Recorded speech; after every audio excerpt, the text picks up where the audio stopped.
You're watching BBC Two with the internationally flavoured final of the Great Egg Race to find the champion Eggmobile.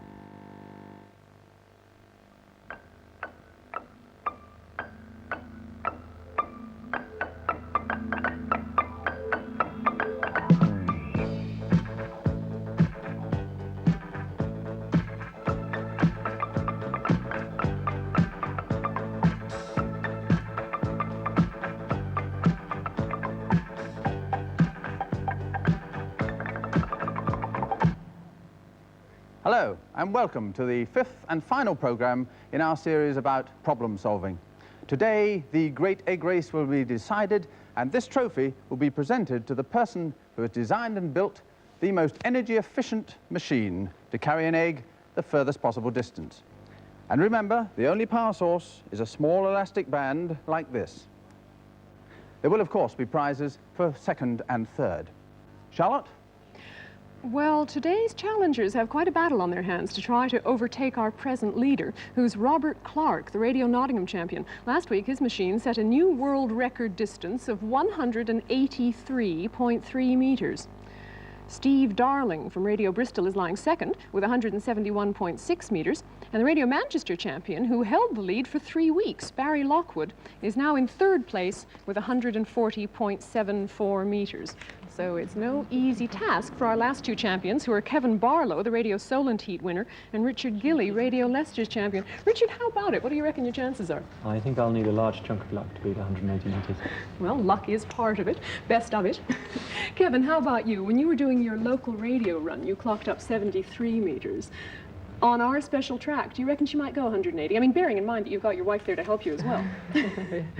Well, 183, I might add, is a brilliant distance to get. And all these machines are manufactured to such fine tolerances for loading and everything else that you're good if you can get anywhere over 100, I reckon. Well, whether you can do it or not, we'll see in just a minute. Best of luck to you. But before we do that, I thought it might be quite a lot of fun to have a look at Richard Gilly's machine in action.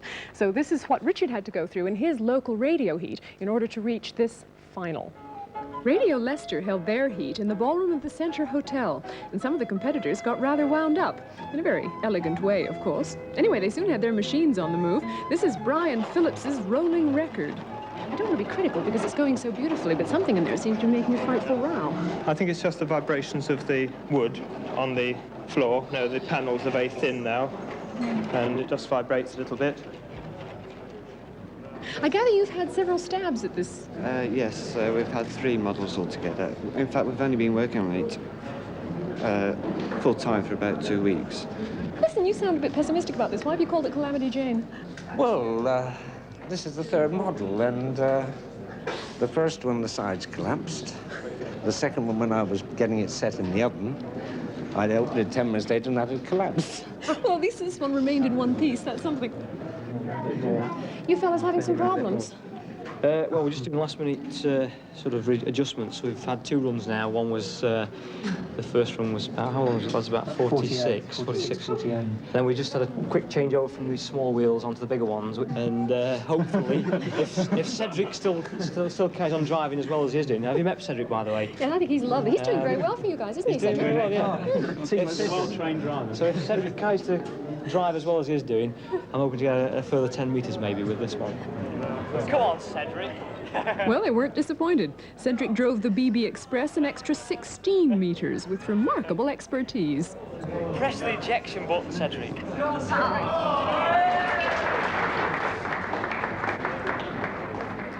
We first met Richard Gilly in the double yoker in Birmingham. He brought it along to Leicester with a few modifications. Well, the rubber band is at the bottom, as you can see now, and there's no outrigger at the back. And I've tried to improve the steering of it by putting a sight, so I can sight down the course. Ready, steady, go! It's quite a fast takeoff. Well, it's going a bit straighter this time. Oh, no, it's off again. Oh, no, it's veering madly to the right. Why is it doing that? I've probably not got the track right. It's pulling to the right there, probably because the front wheels are probably out of line. I'll have to have a look on the next run and see if we can rectify it. As the afternoon wore on, the competition between rolling record and double yoker became intense.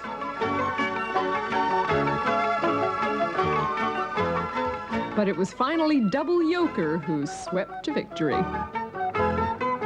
Well, designing and building a machine like those was only the first problem we set our 3 invited teams.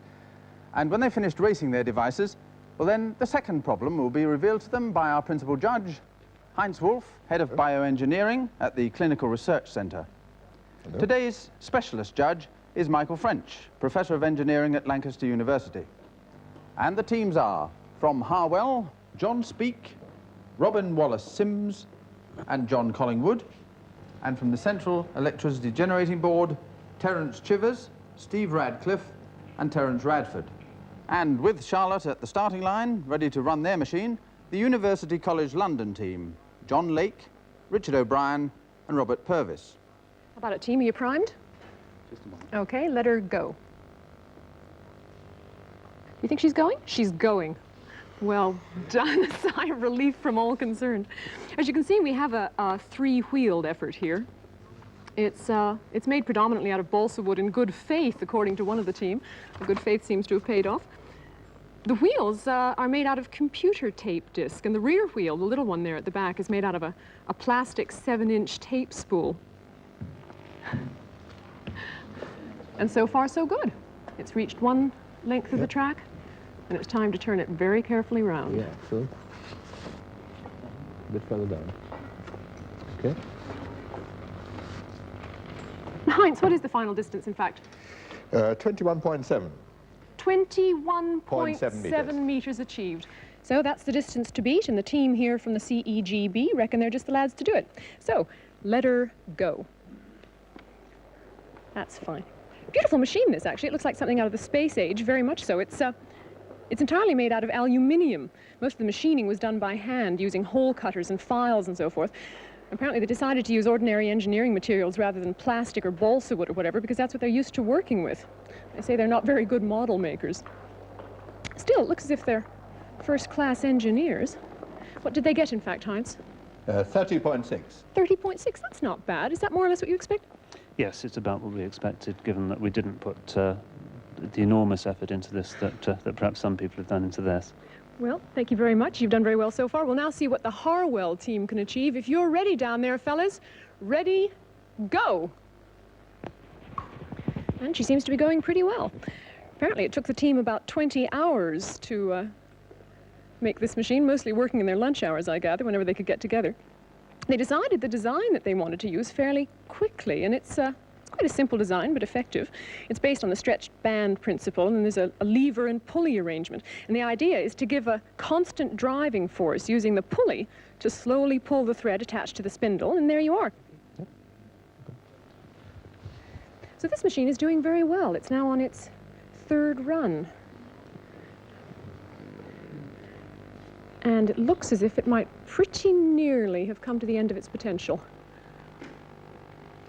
I think it has, yes. Heinz, how did it do? 63.4. And so with all the team runs completed, the furthest distance of 84.3 meters was achieved by Harwell. In second place, the team from the CEGB with 30.6, and finally, University College London with 21.8. But it was still a good effort. And that means that it's now time for our local radio champions to try to break that record. And while they're doing that, Heinz Wolf will be setting this week's problem. Heinz. The task which we set our teams today is to construct a device which will have to stand behind this line here, and which is capable of projecting an egg through this small hole here, this target hole here, and another device which is capable of catching the egg on this side without breaking it. So full marks will be earned if there's a completely smooth transition of egg from this side to this side here. And the rules are, furthermore, that the egg projector must be not more than 18 inches high, that the egg catcher mustn't be more than 18 inches high either. It must not exceed an area of 2 square feet, so it can't be very large.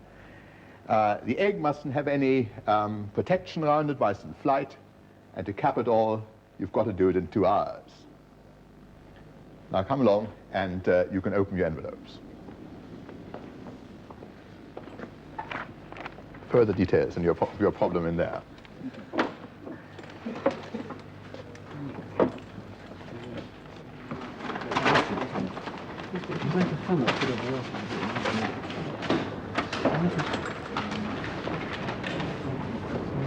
This gentleman has started already planning. An immediate reaction to that, please.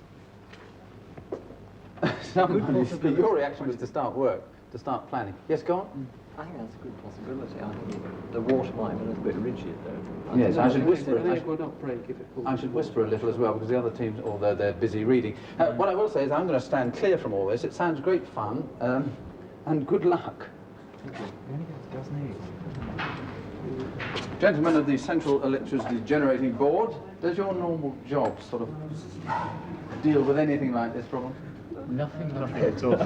What is it? What do you do? Tribologists. Pardon? We're tribologists within the research department. What's a tribologist? A tribologist is somebody that's concerned about the behaviour of surfaces in motion relative to one another. Oh. So Well, we are concerned with friction, we're concerned with wear, that type of... Well, we might have some very well-worn surfaces. You maybe help us clean up afterwards. Good luck. Thank you. Right, University College, have you decided any early thoughts on how you're going to solve it? Well, we're obviously discussing it, but I think we're starting with figuring out what the catching device might be. That should be fairly simple. We think, anyway, the problem is stopping the egg breaking, obviously. Yes. As for the launching device, we haven't the faintest idea. No thoughts so far. Well, you've got plenty of bits and pieces around you, and you have got 2 hours, or just under now. So I'll go over to the judges, and we will enjoy watching you and see how you get on. Good luck with it. Yeah, I'm enjoying watching you.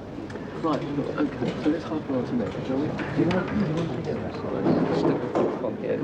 We need something about them. Hold on. Just like that one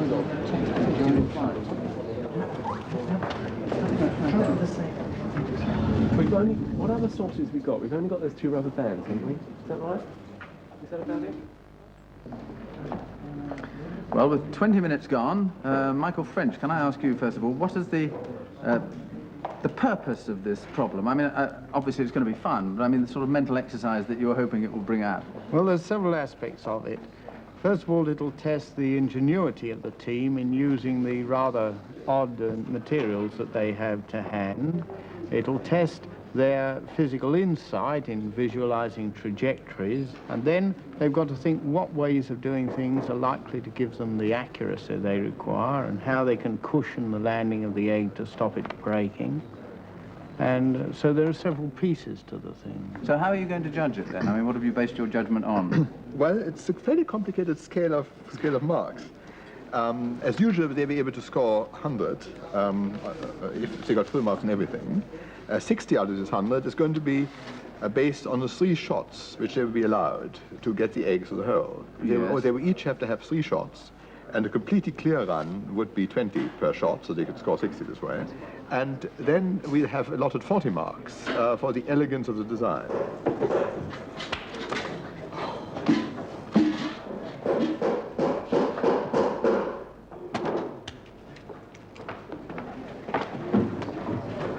Well, the teams have used up 55 of their 120 allotted minutes, and certainly they're making good use of them now. Things are happening in all the sets. University College, Heinz and Michael, you've been along and had a closer look at what's happening. I would have thought that Harwell were furthest along, and that they started work almost immediately, and they've made their catching device. I'm not sure their catching device is entirely legal in Rouge. I think it's a bit too big. Bit too big? But they've tested it using hand-lobbed eggs, hard-boiled, and it seems to catch those all right. And right, let's compare Harwell with the Central Electricity Board and see what they're doing. Well, CGB people had a really long conference before they started. I think they probably are working very well as a team. That's my general impression. But of course, that's meant they've got off, you know, they've got less to show at this stage. And yes. It remains to be seen whether they regain the time they've spent at the beginning. Well, we'll leave all that for a while and go over to Charlotte and see if the 2 local radio champions are getting anywhere near the record distance. Well, so far, Richard Gilly has completed 1 run, and he reached 23.2 meters, which isn't terribly good for him. I'm a bit surprised by that. Anyway, now running for the first time is Kevin Barlow. Kevin, are you about ready to start your machine off? Okay? Yeah. Ready, go. Kevin, come and have a chat with me while it's while it's running down the track? Because I'm interested in what your expectations are here. How far do you think it'll go? Well, it should be able to get over 100 easily, but we'll have to see how it goes and just find out. What are the sort of variables that you've been coping with here? I mean, what's giving you the most trouble? The most troubles are friction and weight. Yeah. Trying to get the weight down so the friction comes down. Okay, time to turn it. Well, she's going very well so far. It looks as if it's going to be a good long runner, in fact, so I think we'll have to wait and see how far it goes. And in the meanwhile, it's back to Brian Cant and problem solving. Just 30 minutes to go, and a lot has happened since we last looked at the teams. Actual testing is taking place. Oh, nearly there. I think all the building is finished pretty well, don't you, Hans? Well, there's certainly 3 machines available in various stages of preparation. The Howell machine, which is just not quite got an egg through the hole, is probably the crudest of them, but is the one nearest to firing, and that it has already fired. That's a tin of syrup they're dropping on there, isn't it?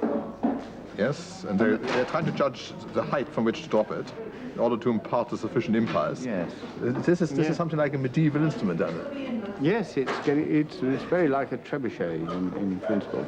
Yes, now how does that compare with what's happening with the electrical gentlemen? Now, they are elastic powered, are they? Yes. Yes, they're elastic powered, and well, there's a practice shot They're going just on. doing practice firing, I think, and catching by hand, are they? Yes. I don't know what device they're using for catching yet. I haven't seen that. That's it. That was a good shot. They all look quite promising. On the elastic powered one, they have the way of varying tension. Yes. Now, are University College using elastic on there? Yes, they're also using elastic. No. Straight through. Yes, very good. I must admit, I think I put my money on their machine at the moment. You do? Yes. Yes, it's most like the standard catapult or wild ass machine type of machine. What do you call it? Wild ass. They will onager. It means wild ass, and except that it's why got. is it called a wild ass? Because it kicks like a wild ass. So we've got 2 elastic powered machines, 1 golden syrup dropping from a height powered machine. Well, time is up. All work has ceased, and it's time for the teams to demonstrate their work to the judges. Now, you have 3 firings in your own time, whenever you like, and we will give the score at the end of all 3. Good luck. And I... Ready? Right, ready.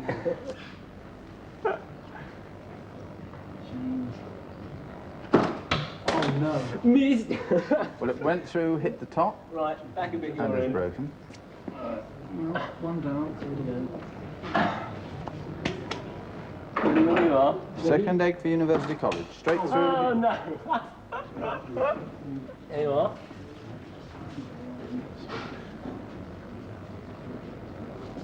Ready? Oh well, Brilliant. one in. Can we see the egg there and see There if we it's... are. Absolutely whole, completely whole. Good. Right, then... They've scored 2 10s and a 20. 1 perfect shot. It was a total of 40, therefore. Total of 40 for University College. Well done. Tiptoe through the practice water of the central electricity generating board. Are you ready now? I see you've got a guard round it to stop a bit of the splash. 3 in your own time.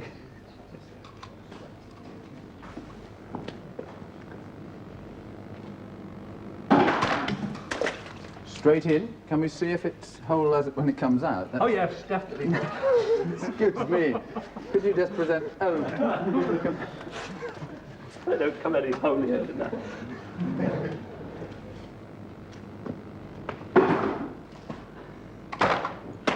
Again, I expect it's straight in, but it smashed against the foil, I think. No! Too closely. It's a slight crack, but nothing seeping out of it. I think that's the secret. Okay, no, nothing coming out of that. Thank you very much. Can I have a bit of that? Right. Number 3. No, don't score. Don't score. Number 3. What are you doing? You've got one in there. 2 yoke going. No, this is no yoke. And that's another one in. Can I inspect it? Yes, that's fine. The score, please. That's 2 whole ones. Well, that's 2 clear runs and a 13 with a total of 53. 53 for the Central Electricity Generating Board. Well done. And on to Harwell. Right, 53 to beat. You may drop your tin of syrup whenever you like. 3 times. Splat. That's what I've been waiting for. I did want just one of those. Okay.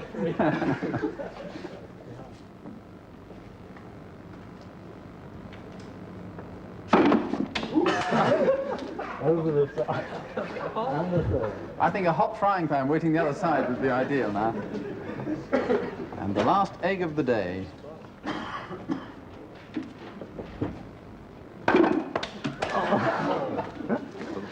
Score, please, judges.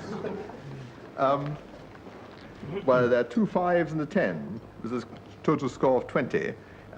We used our discussion on the middle one, which went over the top of the target, we reckoned, and therefore, strictly speaking, came into our category of not into catcher but broken, which scores 10.